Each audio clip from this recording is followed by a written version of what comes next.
Hi, I'm Tom Burgess and welcome to The Real Agenda, the podcast of political change. Today, we're talking about how to revive British politics and look at what is happening in other countries to see if there are any lessons that we can learn. I was attracted by an event held in London recently called Revitalising British Politics, and as well, we certainly need to do that. So I thought I'd better go along to this event, which was organised by Radix, a radical think tank, and to see what was happening. Here on The Real Agenda, we are focused on the answers to the fundamental issues of extreme economic inequality, which causes severe hardship suffered by millions every day.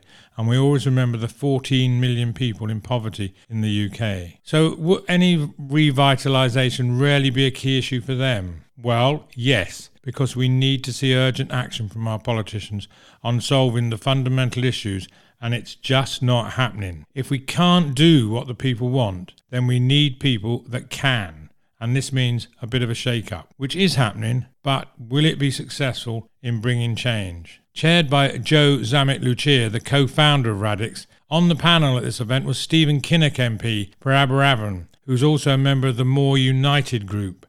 Simon Franks, the founder of United for Change, Tim Bale, the Professor of Politics at Queen Mary University of London, as well as Zoe Hodge and Nick Silver, the co-authors of a new book entitled A Guide to New Political Movements, How to Do Politics in the 21st Century.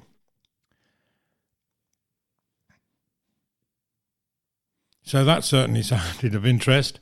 I also managed to have a quick chat with Simon Franks, as The Real Agenda already has an interview lined up with Ryan Wayne, the CEO of United for Change, which Simon Franks founded, and also with Stephen Kinnock MP, who we featured in the November issue of The Real Agenda, talking about his book, Spirit of Britain. So to find out if we can indeed revitalise British politics, I arranged to meet up with Nick Silver. Now, Nick is the founder and director of Radix and is also chairman of the Climate Bonds Initiative and CEO of Calund Consulting, as well as a visiting fellow of the City University and Anglia Ruskin University. He's also the author of Finance, Society and Sustainability. So I started by asking Nick what he thought was wrong with British politics.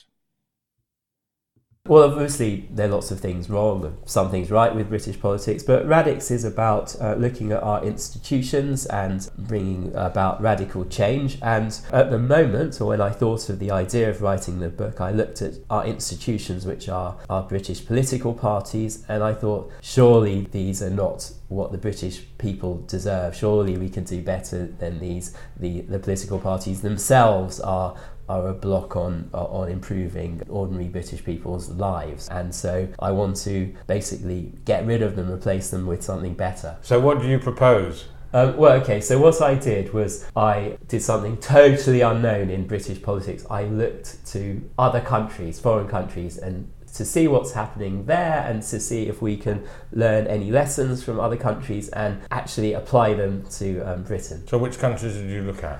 Okay, well, we did quite a wide survey, but then we focused on 4 political parties. So if you look at many countries in the world, they've had, often going back to the Second World War, governments dominated by either centre-left or centre-right parties, the equivalent of the Conservatives with Labour. This settlement's been coming apart. The old dominant parties have been collapsing, their votes been collapsing, their sort of raison d'etre has been collapsing.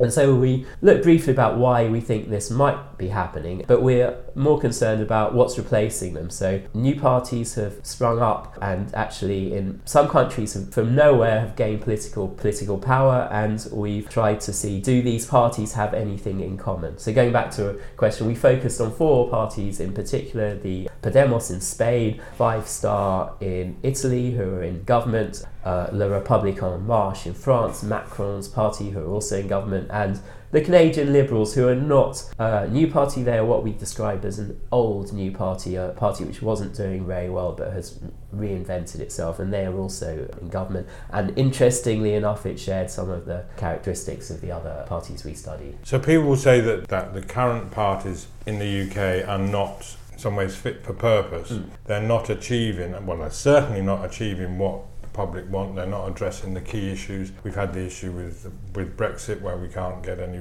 resolution one way or the other. So are you thinking that they're replaced with new parties, or can we actually reform our current system? So the motivation, if you like, the secret motivation behind this book is to look at these other parties which have been successful in a new environment, which also applies to Britain. Say, what have they done? And here, read this book, someone who wants to create a new party, and you can do it. You can be successful if you adopt a load of their tactics. And what we're seeing in Europe and other countries is we're seeing these new parties get in government. They often get into trouble when they're in government, but the environment's changed, and some of the old parties are trying to reinvent themselves. And what happens next, I really don't know. But I think if we have challenger parties, the old party in the UK, the Conservatives and Labour, will either have to reform themselves or go into the dustbins of history. And to some extent we saw this in the 80s with the Social Democratic Party Liberal Alliance. We had a new party which wasn't electorally successful, but it actually changed the Labour Party.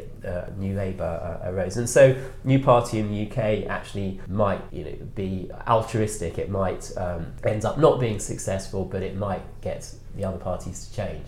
What are the characteristics of these new parties? Okay, well, we identify 5 or 6 characteristics. First of all, they all have a charismatic leader who is from outside politics. Think, the epitome is Macron, an economist, but also there's, the leader of Five Star was Pepe Grillo, a comedian. But I want to just take a step back. I don't actually advocate these new parties.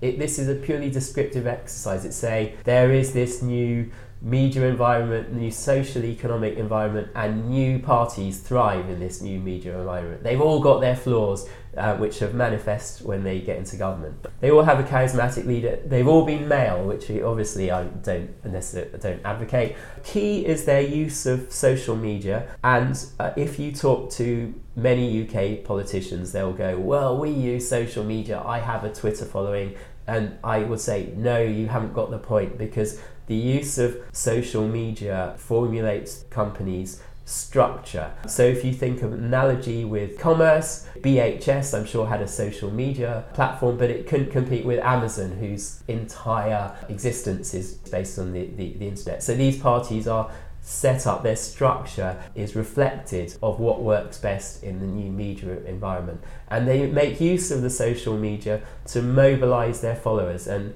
this takes a lot of manifestations and forms. So the leadership of the party is in constant communication with the followers, communication being a two-way process. They use social media to actually organise physical meet-up groups. In Italy, so they had these big meetings in cities where activists met up, and they use these meetings also for the activists to meet up, but also to recruit other people. The best equivalent in the UK are things like People's Vote March, the Extinction Rebellion. They're sort of apparently self-organising events where people actually come out and become activists, and you could imagine future new parties springing up from these movements. I describe the parties as being more like a process than a party. So they, if you can picture the structure of a typical old-style party, it would be like a pyramid where you have the leader and his or her close coterie advisors, and you have cabinet or the shadow cabinet, and you have politicians, and you have the party members, and then you have the voters,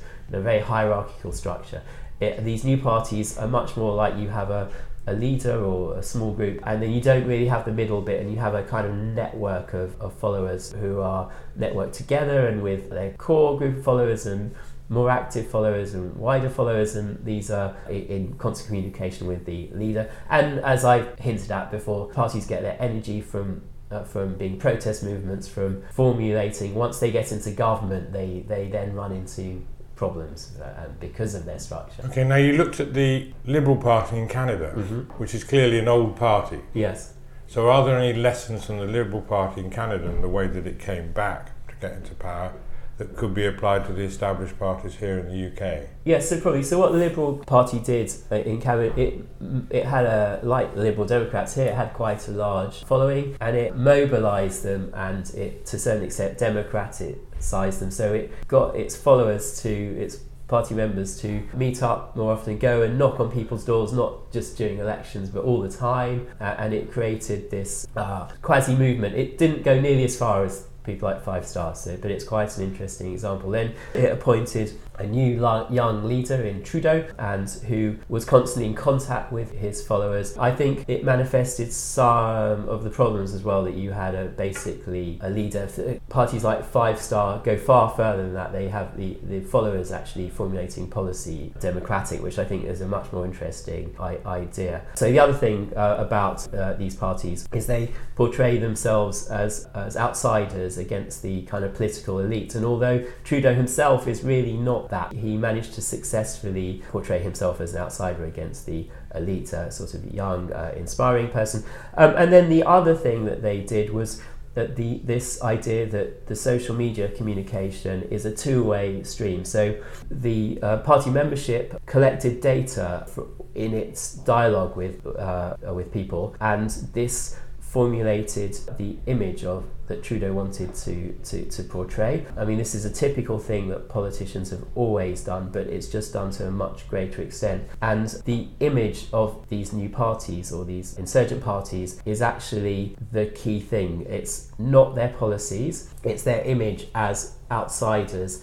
and their image as being super democratic and representing their people. It's far more important to the Five Star movement that their image is that they're protesters, they're outside, their policies are formulated by the membership and they're democratic. That's much more important than what those policies actually are. Well, that's interesting, because I mean, one of the key things that we're concerned on the real agenda is what we call the real agenda. So it's the issues of inequality, solving poverty, unaffordable housing, low wages, as well as climate change and democracy. So how effective have these four parties that you've looked at been at addressing these urgent issues that affect most people? When parties get into government, it's always a problem. They promise lots of stuff, and then they get the real business of running the country. That's much harder. But these parties fall into particular trouble, and that's because of this idea that they're a protest movement, they're against the establishment, they're a process, not a party. And what they're really missing, and you can actually categorise new parties in sort of two ways. There's one very democratic, like Five Star, and there's also the very top-down approach where you have a charismatic leader and his small coterie which determines policies, like Macron. And these two different species actually look very different, but they share the same problems, which is they're lacking this middle hierarchy of politicians, experienced politicians, cabinet members, people. And what you think politicians are useless, they don't have any role, but actually when they're not there, you see their use, which is, if we take Five Star, their members propose policies and they vote on them, very nice in theory, but what you end up then is you have unrealistic policies, you have unjoined up policies, and it's actually the job of the kind of politicians to hone that into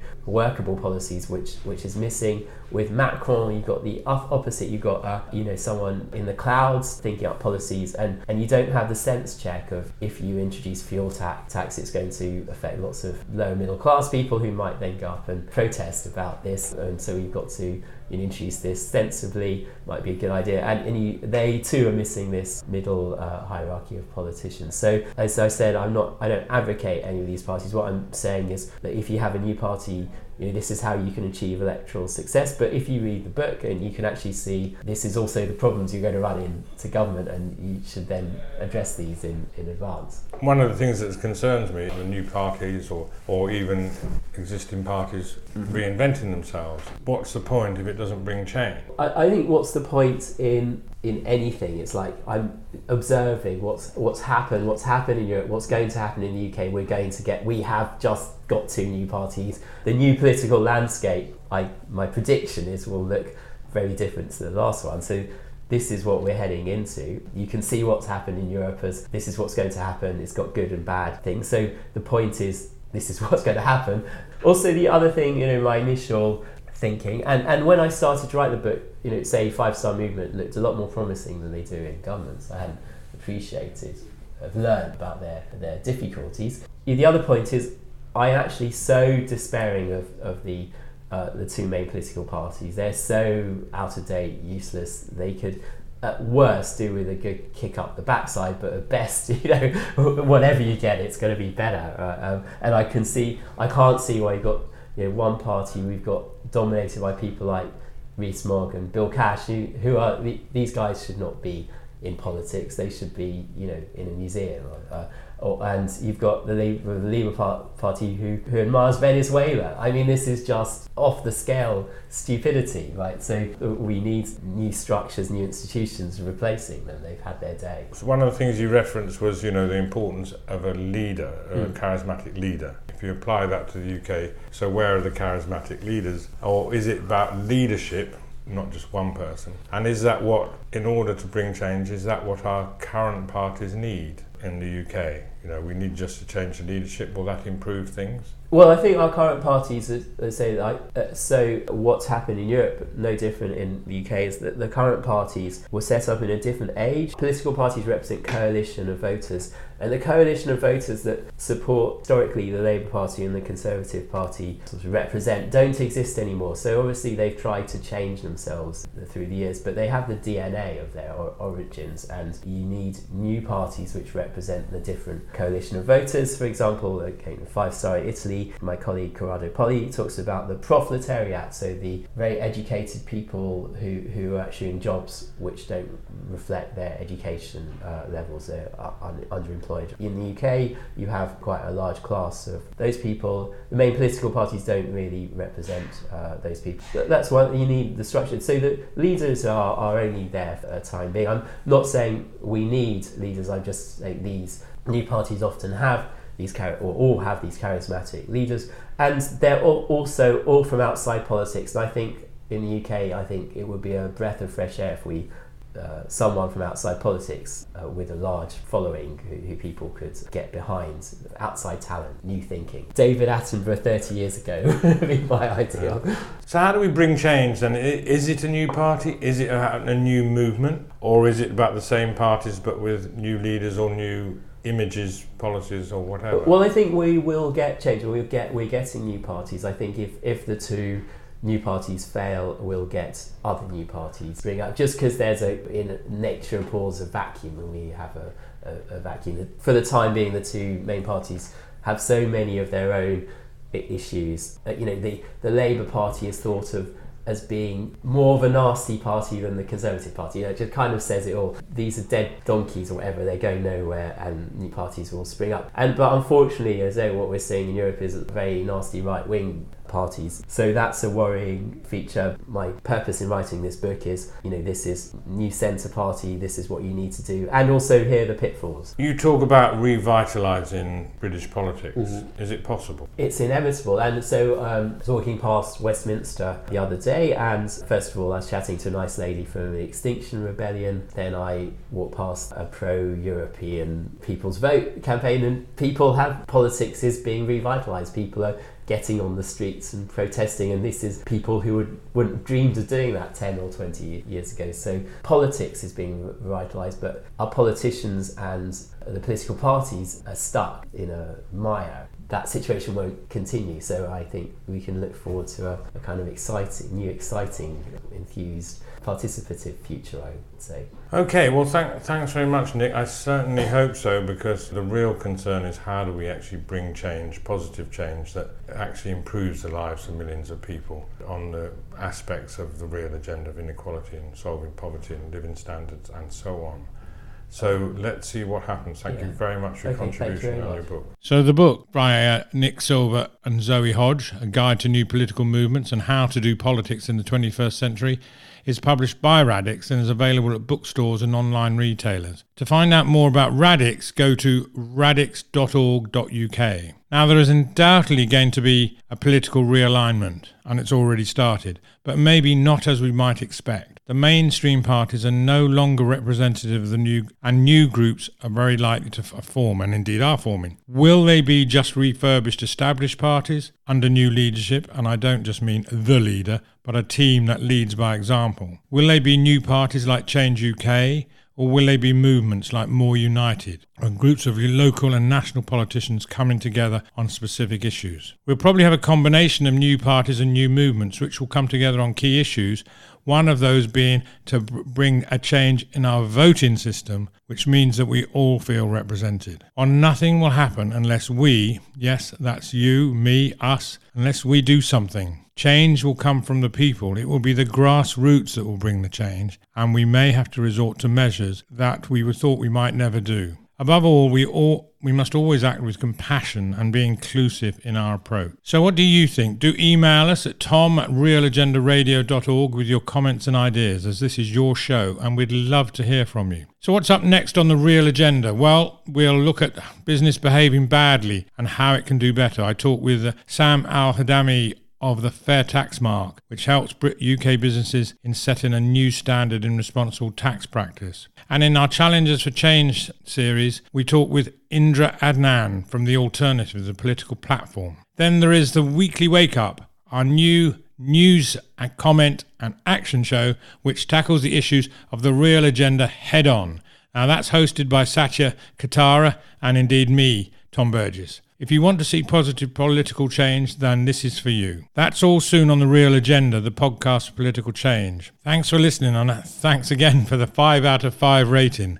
So please pass the message on and get your friends to listen and take action. If you would like to contribute to the show, just let us know, because we're looking for people who can do interviews, help edit programs, who can help with our social media marketing and other activities like that on a voluntary basis.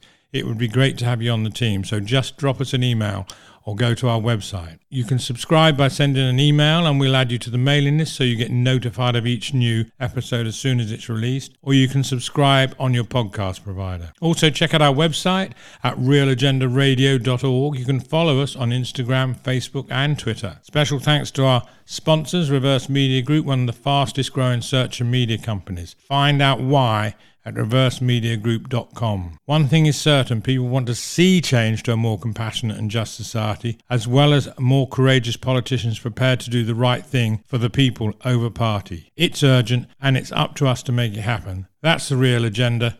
I'm Tom Burgess. Thank you for listening, and I look forward to talking to you again soon.